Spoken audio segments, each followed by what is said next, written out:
History books often paint Genghis Khan as a force of nature, a ruthless conqueror who trampled cities, commanded millions, and reshaped the world map on horseback. We see the end result, absolute power. But history is an illusion written by the victors, and behind that illusion lies a single night that no one dares to speak of, a night of shame, terror, and absolute helplessness.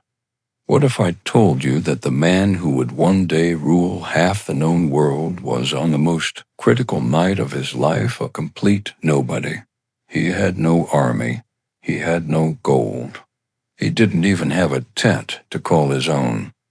That night he wasn't the great Khan. He was just Temujin, a desperate man forced to abandon his wife to his enemies, his honor shattered, waiting for death in the freezing cold. Forget the heroic epics, you know. This is not a story of victory. This is a story of hitting rock bottom. We are going back to 0 point, the moment a human soul died and an unstoppable will was born. So ask yourself, when a man loses everything, is the hate that remains enough to burn the world down? The year is 1184, the Mongolian steppe.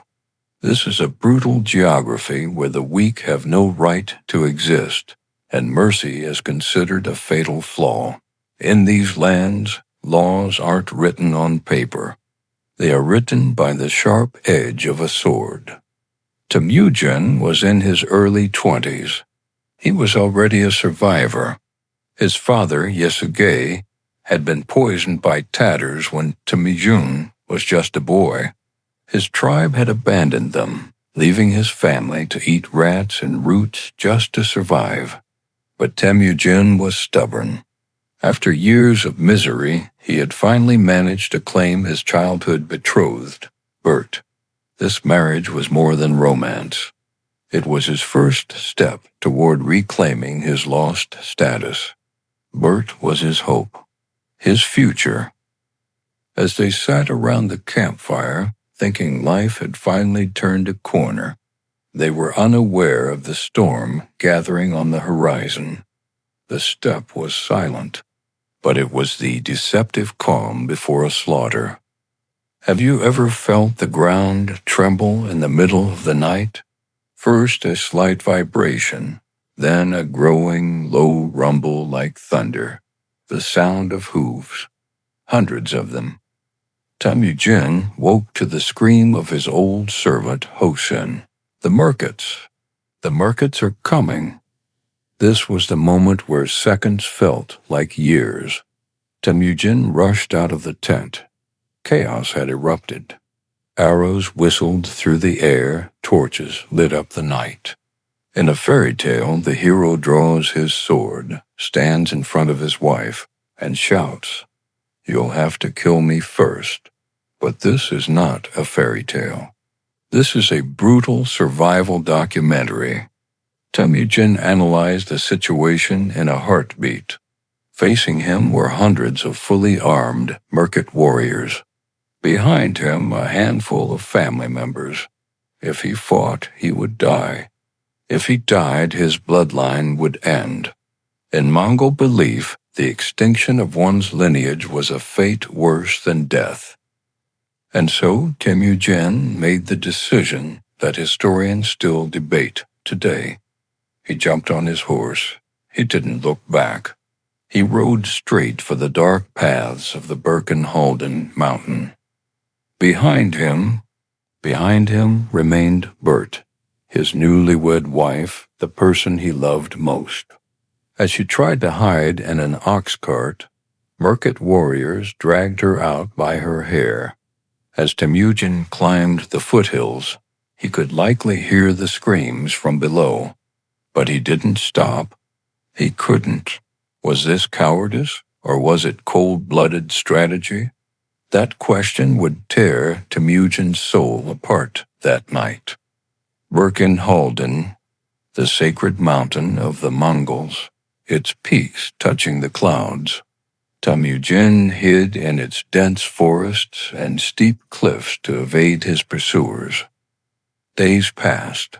He had no food, no proper clothing, just the instinct to survive. But the physical pain was nothing compared to the fire in his mind. Imagine this man, shivering under a tree root, waiting for the sun to rise. Every time he closed his eyes, he saw the same scene.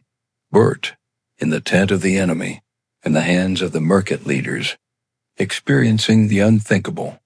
And it was happening because he ran away. This kind of shame can do two things to a man. It can crush him or it can turn him into something else entirely. Temujin waited on that mountain for 3 days, hungry, thirsty, and utterly alone. In that solitude, he killed every human weakness inside him. Mercy, dead. Hesitation, dead. Fear, dead. What remained was a pure, sharp, lethal will. As he knelt and prayed to Tengri, the sky god, he wasn't asking for salvation. He was swearing an oath of vengeance. He whispered to himself, "If I descend from this mountain alive, I will never be weak again. I will never run again. And everyone who did this to me will wish they had never been born." But there was a problem. When he walked down, he still had no army. He still had no money. He only had rage. And rage alone does not win wars. He needed an army. But how does a man with nothing build an empire? When Temujin descended from the mountain, the old Temujin was gone. He was now a strategist. He had only one valuable possession left in the world, a black sable coat, Börte's dowry. In the steppe economy, a black sable coat was worth a small fortune. This coat was his last card. He could sell it, fill his belly, and live a simple life. Or he could use it as an investment to lay the foundation of an empire. Temujin decided to go to Toghrul Khan, the leader of the Karites, and his father's old blood brother, Anda. Toghrul was the most powerful man on the steppe, commanding thousands of soldiers and living in gold-embroidered tents. Imagine Temujin entering Toghrul's court. Ragged, starving, a young man who looked like a beggar. The generals looked at him with disdain, but Temujin didn't have the eyes of a beggar. He walked in like a partner. He spread the black sable coat before Toghrul Khan, and he said, "My father's Anda is like a father to me. I brought this coat to pay my respects as your son." It was a brilliant move. Toghrul was flattered. Taking the son of his old friend under his wing would boost his own reputation. Toghrul accepted the coat and gave Temujin something priceless in return. "My army is your army." This is where the conflict escalation truly begins. Temujin, starting from zero, had secured 20,000 soldiers with a single coat and his wits. But it wasn't enough. The Merkits were too strong. He needed more. He remembered his childhood friend, his blood brother, Jamukha. Jamukha was a rising star, a brilliant military leader. Backed by Toghrul's support, Temujin sent a message to Jamukha. It was simple. "They took Börte. They tore out my heart. Brother, will you join me for vengeance?" 3 armies merged. Temujin, Toghrul Khan, and Jamukha. Nearly 40,000 horsemen in total. The target, the Merkit camp. But Temujin's plan wasn't just a battle. It was an extermination. They chose the moment when the Merkits were most vulnerable, a moonless, pitch-black night. The army moved in silence. Moving 40,000 horses across the steppe without a sound requires immense discipline. Just before dawn, the signal was given. Imagine the scene. a sleeping camp, and suddenly the gates of hell open upon them. Thousands of riders descending like an avalanche, screams mixed with the clash of steel. Temujin rode through the center of the battle like a madman. He didn't care about the enemy soldiers. He was screaming one name over the roar of battle. Börte, Börte. Amidst the chaos, the door of a cart flew open. Börte heard her husband's voice. She ran and grabbed the reins of his horse. Temujin dismounted and embraced her. For a moment the war stopped for him. The rest of the world could burn. He didn't care. "I found you," he said. "I found you." However, in that embrace, Temujin felt something other than relief. When he noticed the swell of her belly, or perhaps just the broken look in her eyes, something else froze inside him. Börte was pregnant, and the world would never know for sure whose child it was. Genghis Khan's eldest son, Joki, would grow up with the nickname the Merkit bastard. Temujin had saved his wife, but this rescue planted a toxic seed that would one day tear his empire apart. The Merkits were destroyed, the camp was looted. Revenge was served. As the victory was celebrated, everyone thought Temujin would go back to being a simple husband.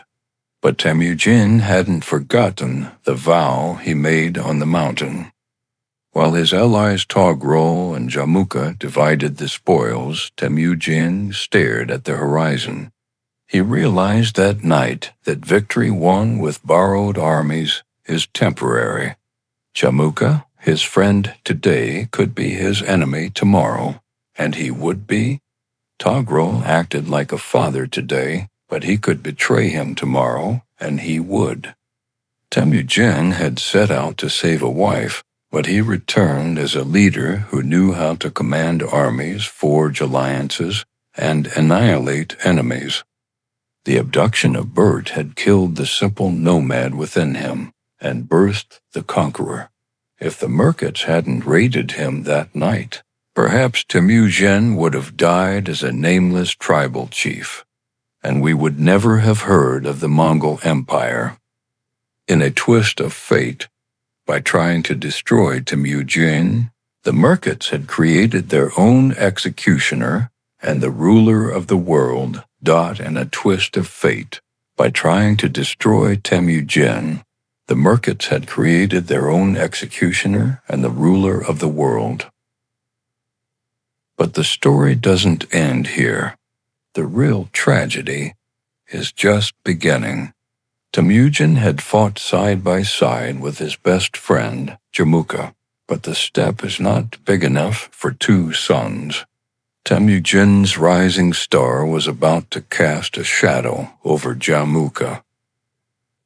These two brothers who once slept under the same blanket would soon be at each other's throats.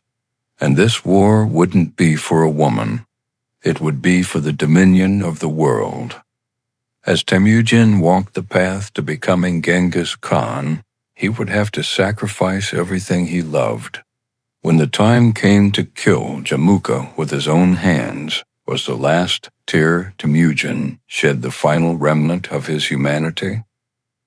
We will discuss that in the next episode, because the story of Genghis Khan began with a love story, but it ended in a river of blood.